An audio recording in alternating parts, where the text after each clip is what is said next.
Hello friends, welcome UPSC preparation only channel में आपका स्वागत है।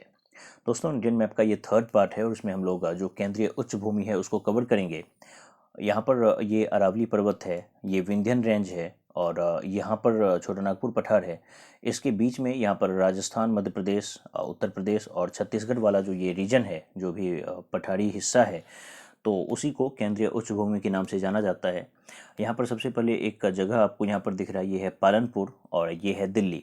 पालनपुर और दिल्ली, इसके बीच में लगभग 800 किलोमीटर की लंबाई में फैला हुआ है एक माउंटेन रेंज, यही है अरावली माउंटेन रेंज। ये जो आपको हिस्सा दिख रहा है, ये जो पर्वतीय क्षेत्र है, माउंटेन रेंज है, ये अरावली माउंटेन रेंज है जिसकी लंबाई 800 किलोमीटर है और ये गुजरात से शुरू होता है और राजस्थान और हरियाणा होते हुए दिल्ली तक जाता है।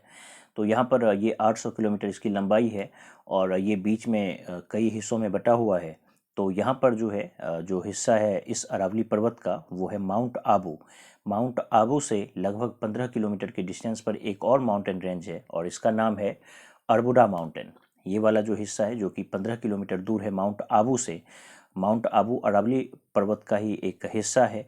और माउंट आबू के 15 किलोमीटर डिस्टेंस पर एक और माउंटेन है अरबुडा माउंटेन, जो कि माउंट आबू का ही हिस्सा है।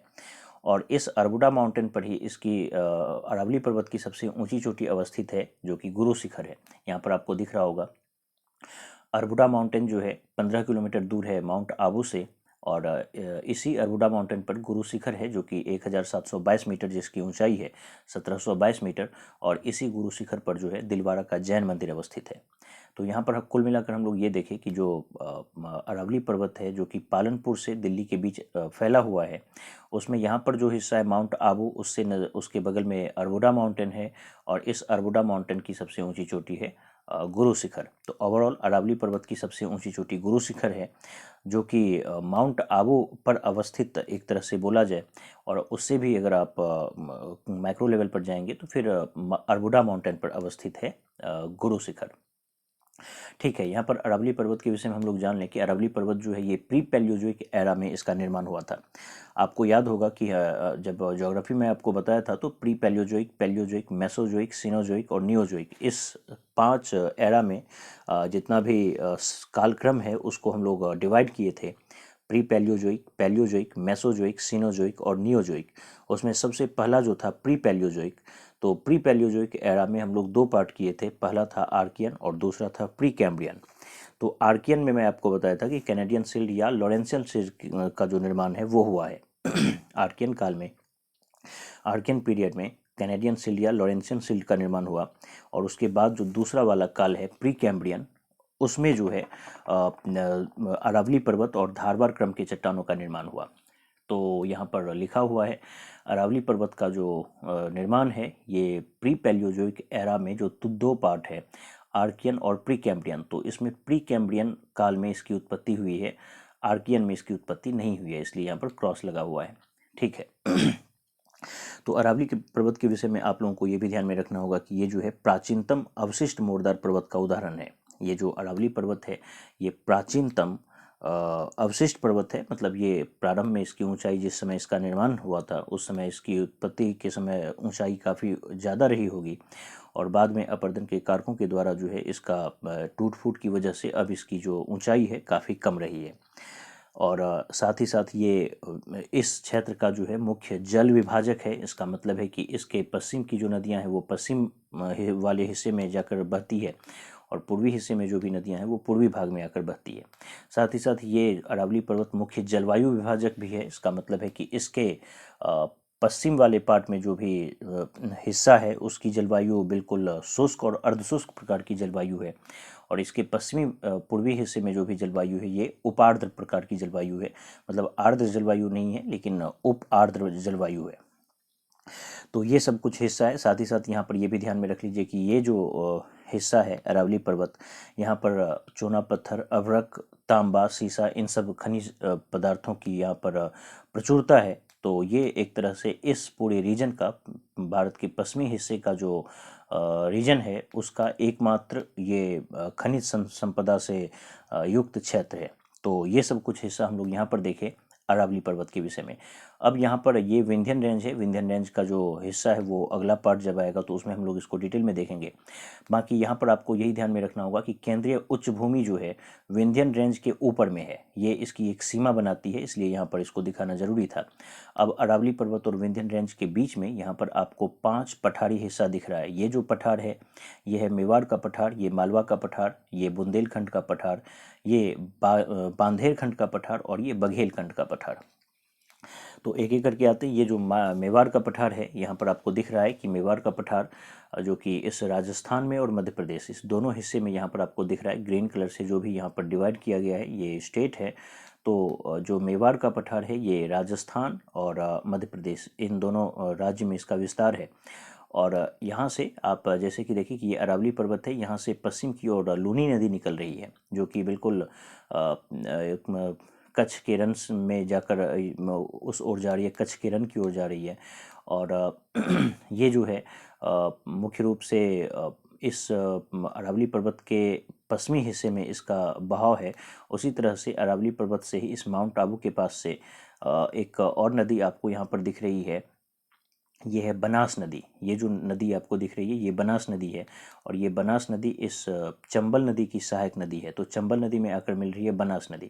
तो यहाँ पर ये मेवाड़ का पठार जो है इसी से होकर बनास नदी गुजरती है, जो कि माउंट आबू से के आसपास से निकलती है, यानी कि अरावली पर्वत से ही निकलती है और चंबल नदी में जाकर मिल जा रही है।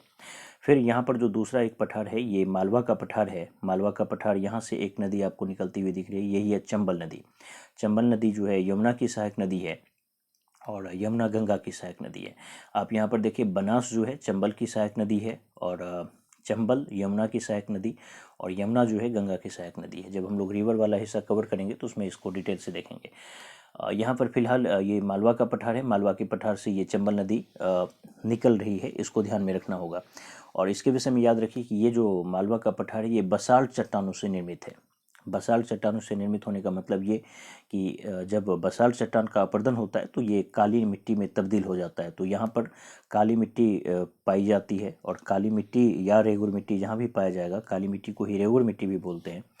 तो वहाँ पर कपास की खेती बहुत ज़्यादा होती है, तो यहाँ पर कपास की कृषि बहुत ज़्यादा होती है। तो इस तरह से ये मालवा के पठार के विषय में यह ध्यान में रखना है कि ये बसाल्ट चट्टान से निर्मित है, काली मिट्टी यहाँ पर पाई जाती है और कपास की कृषि यहाँ पर बहुत ज़्यादा होती है। ठीक है। और साथ ही साथ चूँकि चंबल नदी यहाँ से निकल रही है तो आपको पता है कि चंबल नदी जो है अपनी भूमि को बहुत ज़्यादा अवनलिका अपर्दन किया है यहाँ पर आसपास, यानी कि कई हिस्सों में ये बट के कई टुकड़ों में बट के जो है यहाँ की भूमि को बहुत बीहर बना दिया है। तो यहाँ का जो भी बीहर भूमि है उसको उत्खात भूमि भी बोलते हैं या बीहर भूमि बोलते हैं, यानी कि चंबल नदी के द्वारा जो भी यहाँ पर अपर्दित भूमि है उसको बीहर भूमि या उत्खात भूमि बोला जाता है। उसके बाद ये वाला जो हिस्सा है ये है बुंदेलखंड का पठार। बुंदेलखंड आप देख सकते हैं कि मध्य प्रदेश और उत्तर प्रदेश इन दोनों राज्यों में इसका विस्तार है बुंदेलखंड का। तो बुंदेलखंड का जो पठार है मध्य प्रदेश और उत्तर प्रदेश दोनों राज्यों में विस्तारित है और यहाँ से दो नदियाँ निकल रही हैं। एक तो लेफ्ट साइड में जो है यानी कि पश्चिमी हिस्से में बेतवा और पूर्वी हिस्से में कैन। बेतवा और कैन ये दोनों भी यमुना नदी की सहायक नदी है। तो इस तरह से बेतवा कैन ये दोनों यमुना नदी की सहायक नदी है जो कि बुंदेलखंड पठार से होते हुए यमुना नदी में जाकर मिल रही है। तो ये बुंदेलखंड का पठार जो है ग्रेनाइट और नीस चट्टानों से ये बना हुआ है और जहाँ भी ग्रेनाइट और नीस चट्टान होगा जब उसका अपक्षयन होगा तो वहाँ से फिर लाल मिट्टी का विकास होता है।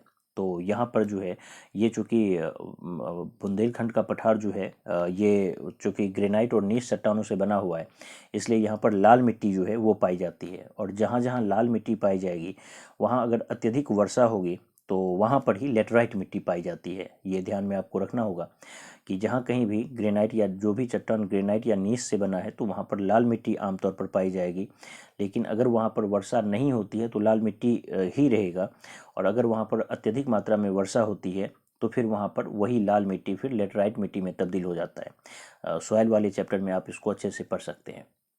तो यहाँ पर चूँकि वर्षा का अभाव है और ग्रेनाइट और नीस चट्टान यहाँ पर पाया जाता है तो इस वजह से ये जो हिस्सा है यहाँ पर लाल मृदा का विकास हुआ है और ये क्षेत्र बिल्कुल सूखाग्रस्त क्षेत्र है, इस वजह से आर्थिक रूप से काफ़ी पिछड़ा हुआ ये एरिया है। उसके बाद ये वाला जो पठारी हिस्सा है ये है बांधेर खंड का पठार, जो कि बिल्कुल मध्य प्रदेश में अवस्थित है, बांधेर खंड का पठार। और ये है बघेल खंड का पठार। तो बघेल खंड का पठार, इसका विस्तार मध्य प्रदेश और छत्तीसगढ़ वाले रीजन में यहाँ पर आपको दिख रहा है। तो बांधेर खंड और बघेल खंड। और यहाँ जो है ये है छोटा नागपुर का पठार। तो बांधेर खंड का पठार, ये जो बांधेर खंड और बघेल खंड, ये बांधेर खंड है और ये बघेल खंड है। तो बांधेर खंड और बघेल खंड, ये दोनों जो पठारी हिस्सा है, ये केंद्रीय उच्च भूमि को छोटा नागपुर पठार से अलग कर रहा है। ये पूरा का पूरा केंद्रीय उच्च भूमि है और यहाँ पर छोटा नागपुर पठार है। तो ये दोनों पठारी हिस्सा केंद्रीय उच्च भूमि को इस छोटा नागपुर पठार से अलग कर रहा है। तो इस तरह से ये पूरा का पूरा हिस्सा हम लोग यहाँ पर कवर किए। यहाँ पर आप देख सकते हैं कि ये मालवा का पठार बसाल्ट चट्टान से निर्मित है और काली मिट्टी यहाँ पर पाई जाती है। बुंदेलखंड का पठार ग्रेनाइट और नीस चट्टान से यहाँ पर ग्रेनाइट और नीस चट्टान है, इसलिए यहाँ पर लाल मिट्टी का विकास हुआ है। एक चीज़ और भी ध्यान में आपको रखना होगा कि जो भी यहाँ का उच्चावच है, तो मुख्य रूप से जो ये वाला पूरा का पूरा रीजन है, इसका जो झुकाव है ये उत्तर की ओर है। मतलब कि इसकी जो ढाल है, स्लोप है, ये उत्तर की ओर है। इस वजह से यहाँ जो भी नदियाँ हैं ये उत्तर की ओर बह रही है। तो ये एक पॉइंट हो गया। और दूसरा, उत्तर की ओर ही नहीं है बल्कि ये पश्चिम से पूर्व की भी ओर है। यानी कि पश्चिम वाला जो हिस्सा है, ये वाला जो हिस्सा है, ये ज़्यादा ऊंचा है और पूर्वी हिस्सा जो है ये इसकी ऊंचाई कम है। इस वजह से जो भी नदियां हैं या तो वो उत्तर से दक्षिण से उत्तर की ओर जाएगी क्योंकि स्लोप उत्तर की ओर है, या फिर वो पश्चिम से पूर्व की ओर बहेगी क्योंकि पश्चिमी हिस्सा जो है इसकी ऊंचाई ज़्यादा है। तो पश्चिम से पूर्व की ओर या फिर दक्षिण से उत्तर की ओर यहाँ पर नदियों का बहाव होगा। तो इस तरह से ये पूरा का पूरा केंद्रीय उच्च भूमि वाला हिस्सा हम लोग कवर किए। और अगले पार्ट में जो भी विंध्यन और सतपुड़ा वाला हिस्सा है उसको हम लोग कवर करेंगे। उम्मीद करता हूँ ये वीडियो आपको पसंद आया होगा। धन्यवाद।